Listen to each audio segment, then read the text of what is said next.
কোন কেন্দ্রে অবস্থান করছেন, ভোটারের কেমন দেখছেন, দীর্ঘ সারি কিনা, কি অবস্থা সেখানে? ভোটারদের লাইন আসলে চোখে পড়ার মতো। সকালেই কিন্তু ভোটাররা এসে পৌঁছেছেন। আমি আছি শ্যামপুর সরকারি মডেল স্কুল অ্যান্ড কলেজের ভোট কেন্দ্রে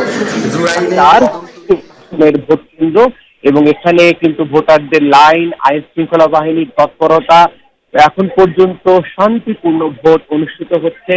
একটু দেখাতে চাই, পুরুষদের জন্য আলাদা লাইন, নারীদের জন্য আলাদা লাইন, এবং সব লাইনেই কিন্তু আমরা দেখছি যে কোনো ধরনের কোনো বিশৃঙ্খল কোনো পরিবেশ নেই। ভোটাররা খুব স্বাচ্ছন্দ্যে বা নির্বিঘ্নেই কিন্তু ভোট কেন্দ্রে যাচ্ছেন, ভোট দিচ্ছেন।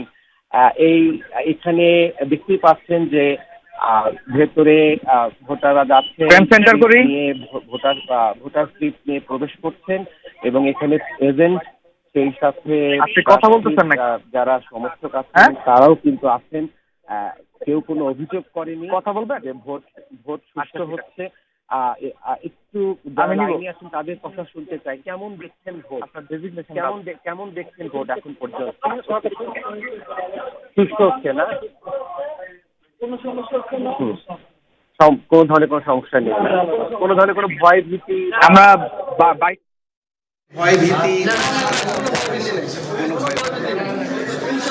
এখন পর্যন্ত কিন্তু সবাই বলছে যে সুষ্ঠু হয়েছে। এখানে আপনি জানেন যে এই যে ঢাকা 4 যে আসন, রাব্বি, শুনতে পাচ্ছিলাম এবং দেখতেও পাচ্ছিলাম ভোটারদেরও সেখানে দীর্ঘ সারি রয়েছে। আপনাদের সকলের প্রতি আমার একটা আহ্বান আছে, আসুন এই রমজানে আপনাদের যার যার বাড়ির কাছে মসজিদে সামর্থ্য অনুযায়ী ইফতার নিয়ে পাড়া প্রতিবেশী সকলকে সাথে নিয়ে একসাথে ইফতার করি।